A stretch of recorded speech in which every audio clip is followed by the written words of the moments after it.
Welcome to Big Apple Mountain Tarot. I'm Mike Rusnak. I'm Everest Hall. In this video, we're going to talk about Cancer, Cancer Moon, and Cancer Rising. Your 2026 astrological forecast is here. I can't believe we're at the end and the beginning of a new year. And since it's so warm in the Southwest, I'm wearing a white shirt today for the occasion. It's like 70 degrees. Yes. And it's Christmas. And it's Christmas. It's Christmas Day. Yeah. Well, Cancer, you're special because you are ruled by the moon and you get not one, not two, but 3 lunations this year. That has to mean something. The first moon is going to be a full moon on January 3rd, so you get to start the year with a nice big birthday wish. A supermoon. A supermoon. A supermoon. A supermoon. And then your new moon is July 14th.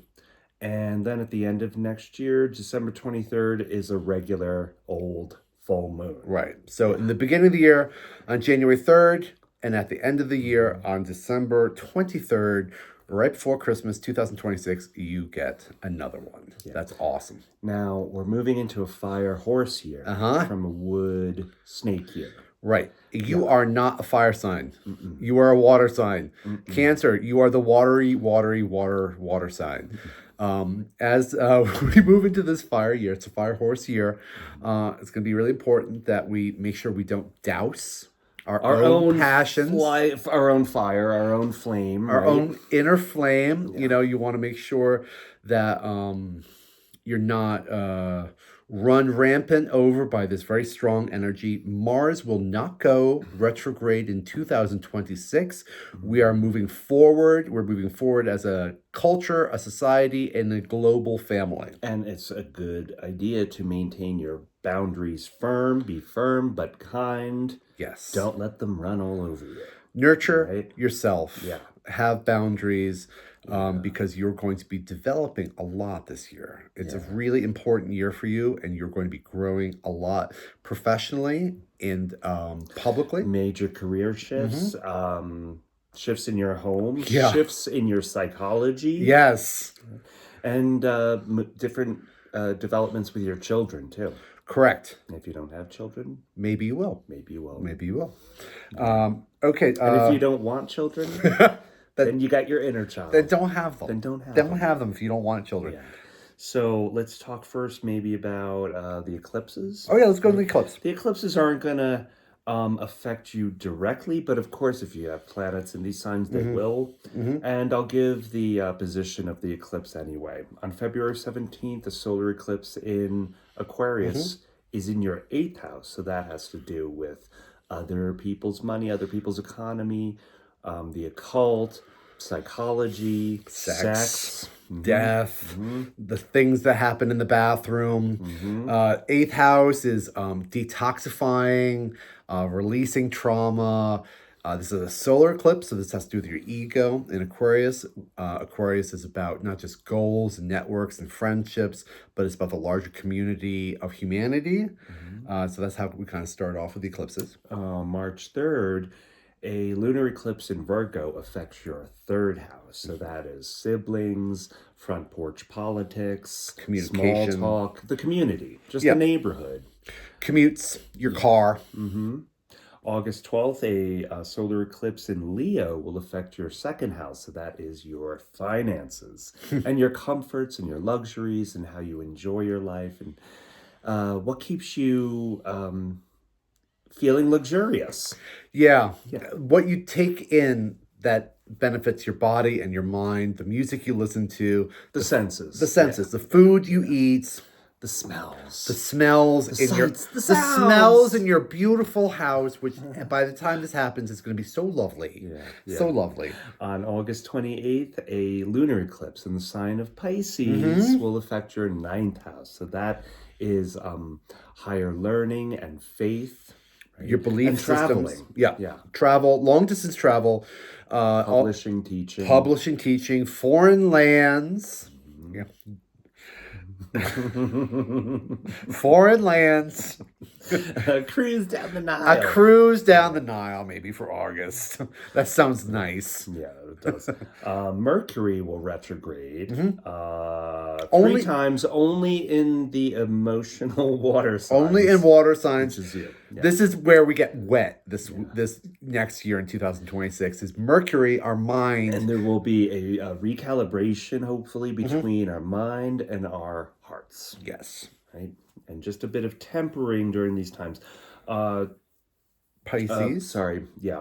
February 26th to March 30th in Pisces, that will affect your ninth house. And that's Yes. along with that eclipse too. Yeah, so that is your higher learning, your kind of like the arrow that's flying through the air. If you're students during this time in the spring, just kind of give yourself extra time to study.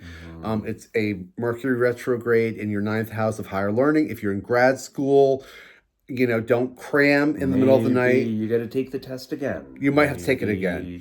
There's a bit of review. Mercury retrograde, so you go back, you reflect, Due diligence. Review, in the ninth house. And then during Cancer season, June 29th through July 23rd in your house. Yeah. So you get to think about yourself.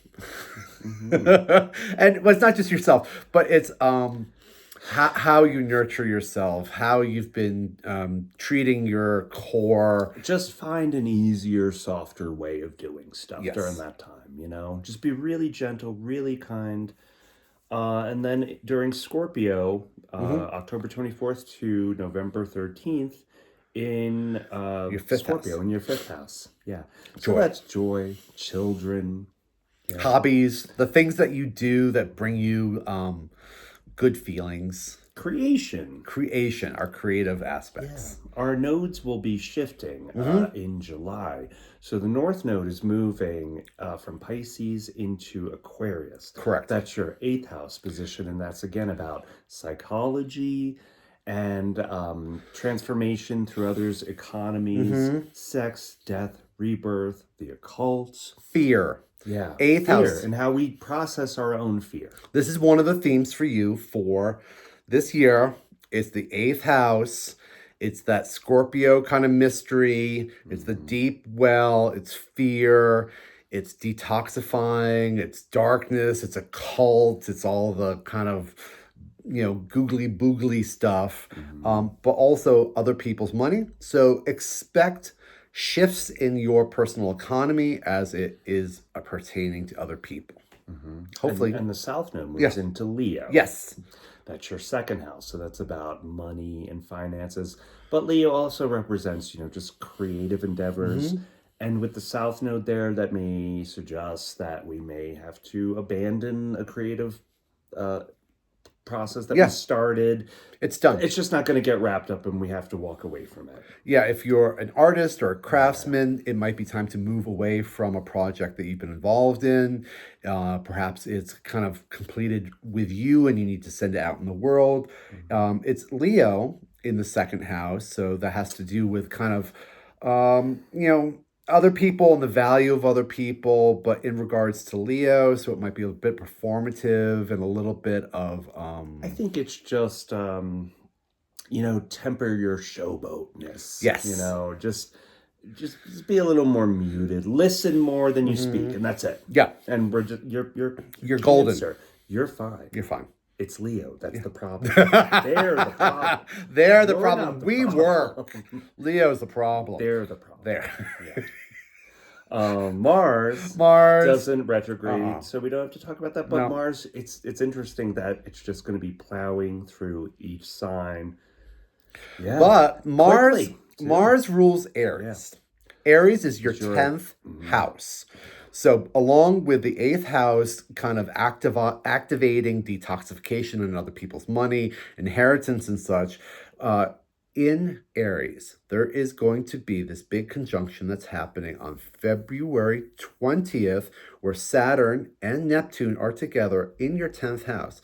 Saturn isn't unhappy in Aries, but he's not very strong. Neptune's stronger. Neptune's kind of dissolving the old ways of doing things. And Saturn is giving stability. Yeah, it's making you think about the firmament and Yes. what is stable for your career.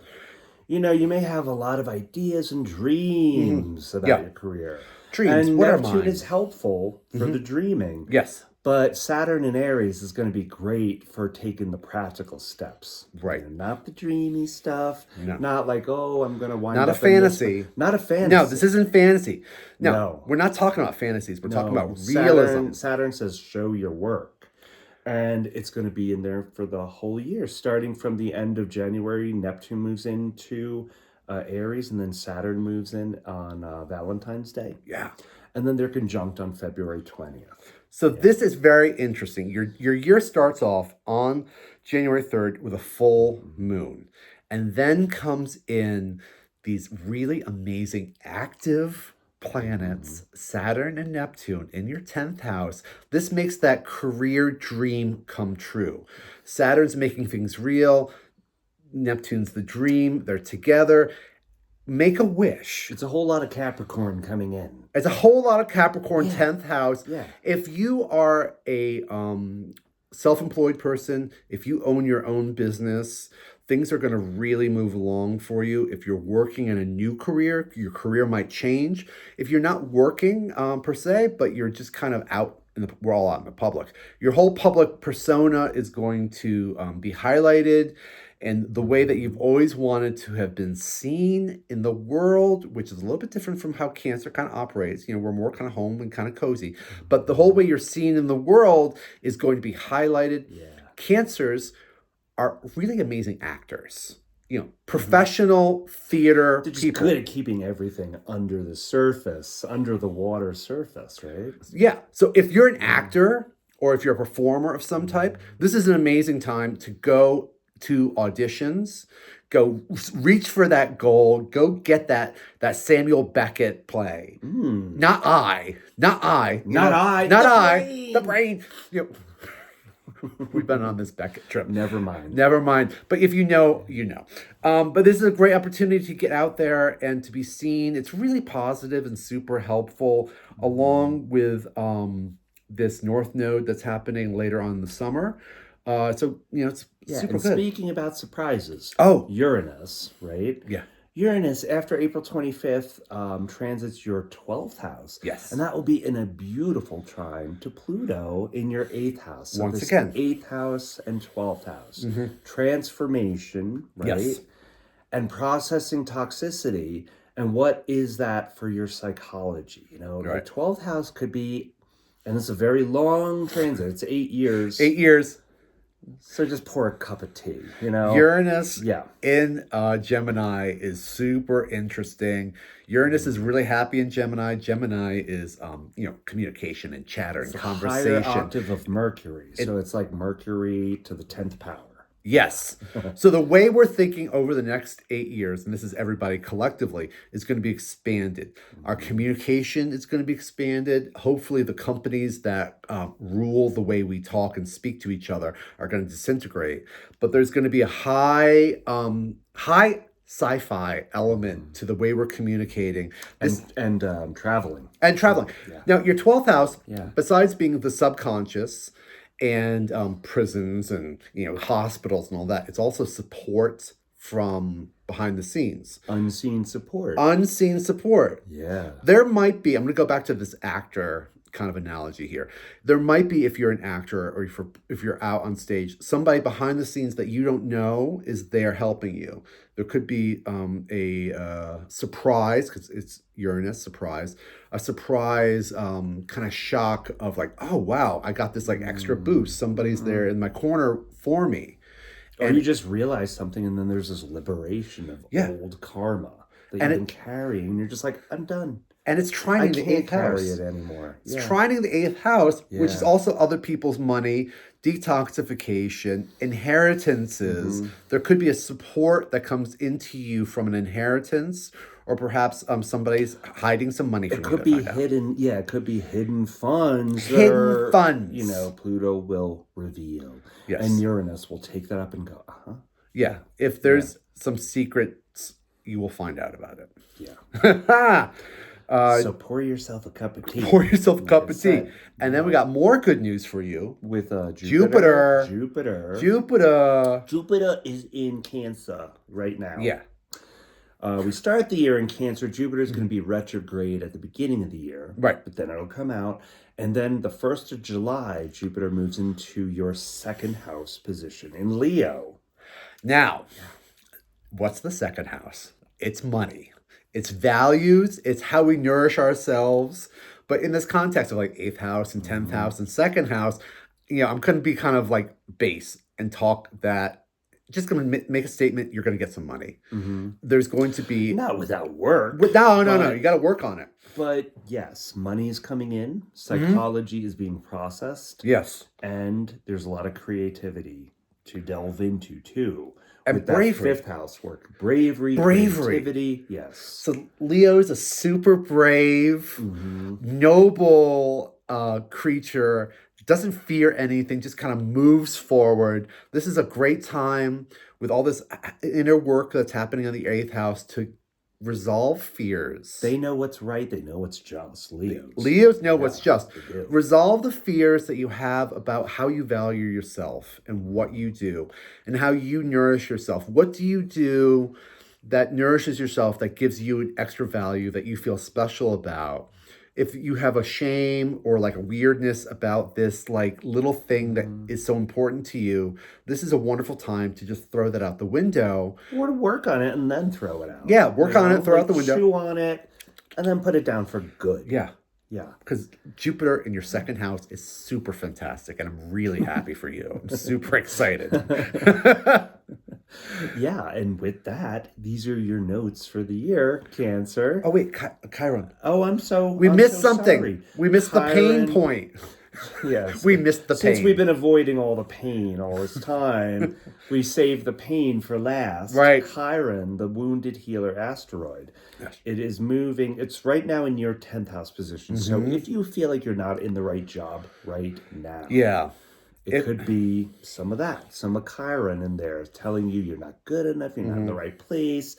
It will move from June through September into your 11th house position. So that over the summer, it's about healing through friendships. Yeah. And if your friendships are not bringing you anywhere, it's time to start shedding those friendships for friends that will help you heal. And besides friendships, the 11th house is networks and it's goals. Healing through the goals that you're achieving. This is also especially good if you're if you own your own business or if you're self-employed. Your goals could shift, or you could be once again really proud and happy with your goals, and you're kind of healing yourself through the work that you do and the accomplishments that you're making, and also the achievements that you're receiving through all this wonderful 10th house highlight. So new money. Focus on career, psychology, detoxifying. You got to have friends. You got to have the right kinds of friends. And you got to have the right kinds of kids, too. And 3 moons. Yeah. Awesome. Great year. And with that. Oh, we love you. Happy New Year. Happy New Cancer. Year. And we love you very much. If you like a reading, we are here for you. Sure. Like and subscribe and all that. You know what to do. Thank you so much. You. Bye-bye. Bye.